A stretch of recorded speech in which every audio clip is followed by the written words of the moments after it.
अस्सलाम वालेकुम दोस्तों, आउं मोहम्मद हाशिम राहू टीचिंग लाइसेंस जी तैयारी के हवाले से अॼु असां डिस्कस कंदासीं साइकोलॉजिकल फाउंडेशन ऑफ एजुकेशन। इन खां पहिरियां पाण फिलोसॉफिकल फाउंडेशन ऑफ एजुकेशन पढ़ियो, जंहिंमें मुख़्तलिफ़ फिलोसॉफ़ीज़ पढ़ियूंसीं, जर्नल फिलोसॉफ़ीज़ ऐं एजुकेशनल फिलोसॉफ़ीज़ पढ़ियूंसीं, उन्हनि जा CRQs बि हल कयासीं।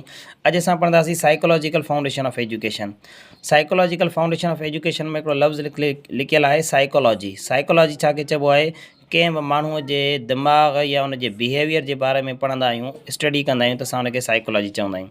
यानी को शागिर्दु आहे या को माण्हू आहे, उहो कहिड़े नमूने सां उन जे सोचण जो तरीक़ेकार छा आहे, उन जो बिहेवियर छा आहे, उन जे बारे में स्टडी कंदासीं त असां उनखे साइकोलॉजी चवंदा आहियूं। त हाणे असां वटि जेको टॉपिक आहे साइकोलॉजिकल फाउंडेशन ऑफ एजुकेशन, यानी त जेका तइलीम ॾिनी वञे ॿारनि खे, उहा साइकोलॉजी जे बुनियाद ते ॾिनी वञे। ॿार जे साइको जे मुताबिक़ उनखे जेका एजुकेशन प्रोवाइड कई वञे, उनखे असां साइकोलॉजिकल फाउंडेशन ऑफ एजुकेशन चवंदा आहियूं।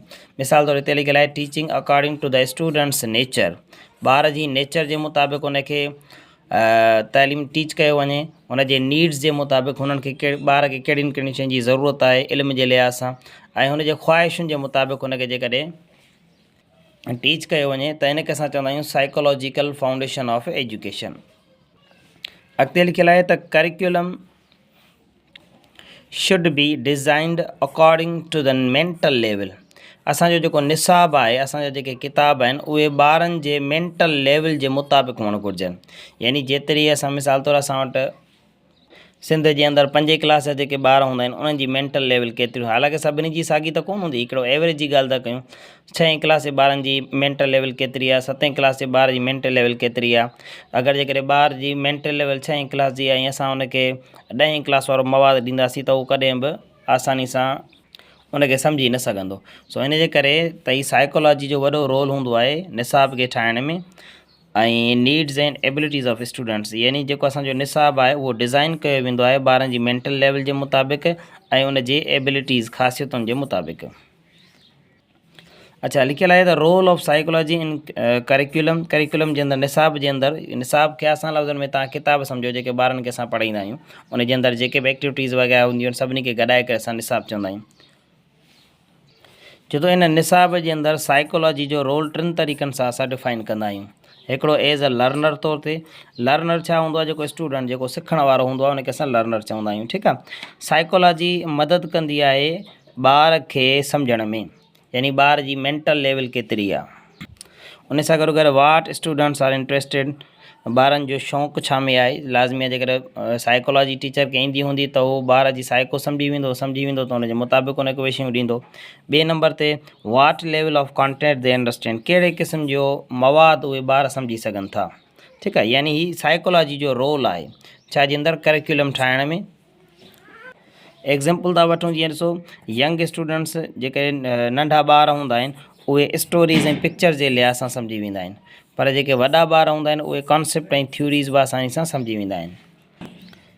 अच्छा, उन खां बाद में ॿियो जेको साइकोलॉजी जो रोल हूंदो आहे लर्निंग प्रोसेस में, यानी सिखण वारो जेको मरहलो आहे, उन जे अंदरि बि साइकोलॉजी जो तमामु अहम किरदारु हूंदो आहे। साइकोलॉजी एक्सप्लेन्स हाउ लर्निंग अकर्स, यानी लर्निंग जो जेको प्रोसेस आहे, सिखण जो जेको तरीक़ो आहे, सो कीअं थो थिए, सिखण जो अमल कीअं थींदो आहे। त लिखियलु आहे थ्रो प्रैक्टिस एक्सपेरिमेंट एक्टिविटीज़। हाणे साइकोलॉजी असांखे मदद कंदी आहे त हीअ मिसाल तौर हिकिड़ो टॉपिक आहे, उहो ॿार प्रैक्टिस जे ज़रिए सिखी वेंदो, या एक्सपेरिमेंट जे ज़रिए सिखी वेंदो, या एक्टिविटी जे ज़रिए सिखी वेंदो। ठीकु आहे। त इन में बि असांजी साइकोलॉजी जो अहम किरदारु हूंदो आहे। इन करे असांजा जेको करिकुलम हूंदो आहे, उन में एक्टिविटीज़ बि हूंदियूं आहिनि, एक्सपेरिमेंट्स बि हूंदियूं आहिनि। पहिरियां टॉपिक हूंदो आहे, टॉपिक खां बाद में पोइ वरी उन टॉपिक सां रिलेटेड को एक्सपेरिमेंट हूंदो आहे। जेकॾहिं साइंस जो बुक आहे या वरी उन सां गॾु का एक्टिविटी हूंदी आहे, त जेकॾहिं ॿार टॉपिक खे हूअं न सम्झी सघियो आहे, त एक्सपेरिमेंट या एक्टिविटी जे ज़रिए आसानी सां उहो सम्झी वञे। टियों जेको रोल हूंदो आहे साइकोलॉजी जो निसाब जे अंदरि, उहो आहे लर्निंग सिचुएशन, यानी सिखण वारी हालत। हाणे लर्निंग सिचुएशन जे अंदरि छा अची वेंदो आहे? हिन में तव्हांजा सभई फैक्टर्स अची वेंदा आहिनि। शागिर्द थी वियो, टीचर थी वियो, इन्वायरमेंट थी वियो, कॉन्टेंट थी वियो, ॿार पढ़े छा पियो, ॿार शागिर्द क्लासरूम, इहो सॼो लर्निंग सिचुएशन हूंदी आहे। त हिते लिखियो आहे learning does not happen in isolation. तक़रीबन जेको आहे सो लर्निंग आइसोलेशन में न थींदी आहे। अकेलो जेको हिकिड़ो ॿारु हूंदो आहे, उहो आसानी सां लर्न न करे सघंदो आहे। ठीकु आहे, पोइ अगरि जेकर उहो ग्रुप करे ठाहे डिस्कस कंदो या हुनखे हिकिड़ो मुकमल माहौल मिलंदो त उन में हुनजे लाइ लर्निंग तमामु आसान थी वेंदी आहे। ठीकु आहे, तव्हां लर्निंग सिचुएशन में छा आहे, डील्स विथ लर्निंग एनवायरमेंट्स, यानी ॿार जेको हूंदो आहे उहो पंहिंजे माहौल जे मुताबिक़ बि लर्न कंदो आहे। अच्छा, हाणे CRQ हल कंदासीं, हिन सां रिलेटेड टॉपिक तमामु नंढो हुयो। CRQ में सभु खां पहिरियों सुवालु आहे, चए थो why should teaching be according to the age of students. चए थो जेका टीचिंग आहे उहा ॿार जे उमिरि जे मुताबिक़ छो हुअणु घुरिजे। अच्छा, हाणे हिकिड़ी ॻाल्हि यादि रखे छॾियो त माना लाज़मी न आहे त हीअ जेके आंसर मां ई तव्हांखे लिखायां पोइ तव्हांखे एज़ टू एज़ उहे ई रटे करे उहे ॿुधाइणा आहिनि। ठीकु आहे, तव्हांखे हिन जवाब जो मक़सदु सम्झ में अचे पोइ तव्हां पंहिंजनि लफ़्ज़नि में उनखे लिखी सघो था। हिन में हिकिड़ी 2 पॉइंट एड बि करे सघो था या खुटाए बि सघो था। बसि हिन में तव्हांखे मक़सदु सम्झणो आहे, पोइ पंहिंजे लफ़्ज़नि में हुनखे तव्हां हुते लिखी सघो था। त हाणे सवालु हुयो त ॿार जे उमिरि जे मुताबिक़ टीचिंग छो ज़रूरी आहे। हाणे जवाबु छा आहे त teaching should be according to the age of students. Teaching ॿारनि जे उमिरि जे मुताबिक़ हुअणु घुरिजे बिकॉज़ छाकाणि त students at different ages have different levels of thinking. छाकाणि त जेको ॿारु मुख़्तलिफ़ उमिरि में हूंदो आहे त हुनजी सोचण जो तरीक़ेकार मुख़्तलिफ़ हूंदो आहे। 5 सालनि जी उमिरि में हूंदो ॿारु त उहो अलॻि नमूने सां सोचींदो, 10 सालनि जी उमिरि में हूंदो त हुनजे सोचण जो तरीक़ेकार अलॻि हूंदो।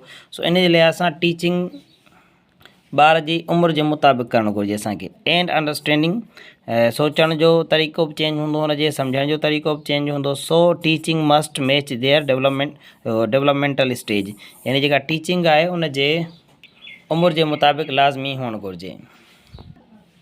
ॿियों सवालु आहे असां वटि, why is understanding behaviour important for teacher. यानी बिहेवियर खे सम्झणु उस्ताद जे लाइ छो ज़रूरी आहे। यानी ॿार जे ज़हन खे सम्झणु उस्ताद जे लाइ छो ज़रूरी आहे, ॿार जे बिहेव खे सम्झणु उस्ताद जे लाइ छो ज़रूरी आहे। त जवाबु लिखंदासीं, understanding behaviour is important and behaviour खे सम्झणु तमामु घणो ज़रूरी आहे, छाकाणि त it helps the teacher to handle students properly and improve the learning. छाकाणि त जेकॾहिं उहो उस्ताद ॿार जे बिहेवियर खे सम्झंदो त सम्झण खां बाद में हू ॿार खे आसानी सां हैंडल बि करे सघे थो ऐं हुनजी लर्निंग खे इम्प्रूव बि करे सघे थो। हाणे लाज़मी आहे, अगरि जेकॾहिं मिसाल था वठूं, हिकिड़ो उस्ताद आहे, उस्ताद अगरि जेकॾहिं ॿार जे ज़हन खे कोन थो सम्झी सघे त ॿारु छा थो सिखणु चाहे, हुनजी ज़रूरतूं कहिड़ियूं आहिनि, हुनजा गैप्स किथे आहिनि, जेकॾहिं ॿार जे इन्हनि शयुनि जे बारे में टीचर खे ख़बर ई न आहे त पोइ त उहो लाज़मी आहे हुनजी लर्निंग इम्प्रूव कॾहिं बि कोन थींदी। त ॿार जी लर्निंग खे इम्प्रूव करण जे लाइ लाज़मी आहे टीचर खे ॿार जे बिहेवियर जे बारे में अचणु घुरिजे। 3 नंबर सवाल आहे, what happens if a teacher ignores psychological principles. अगरि जेकर हिकिड़ो टीचर आहे उहो साइकोलॉजिकल प्रिंसिपल्स खे इग्नोर थो करे छॾे, उन्हनि ते ध्यानु ई कोन थो ॾिए, बसि ईअं बिस्मिल्लाह करे अची पढ़ाइनि थो, त उन सां छा थींदो। यानी साइकोलॉजिकल प्रिंसिपल्स खे इग्नोर करण सां नुक़सानु कहिड़ो थींदो त स्टूडेंट्स में लॉस इंट्रस्ट, ॿारनि जो शौक़ु ख़तमु थी वेंदो। ठीकु आहे, मिसाल तौरु हिकिड़ो ॿारु आहे, ॿारु हिकिड़ो जेको एक्सपेरिमेंट जे ज़रिए सिखणु थो चाहे या हुनजो शौक़ु एक्सपेरिमेंट्स में वधीक आहे, एक्टिविटी में वधीक आहे। हाणे टीचर ज़बरदस्ती हुनखे उहा शइ रटाए पियो या वरी बुक तां रीड पियो कराए त उहो ॿारु सिखंदो ई कोन, ॿार जो इंट्रस्ट ई पढ़ाई मां ख़तमु थी वेंदो।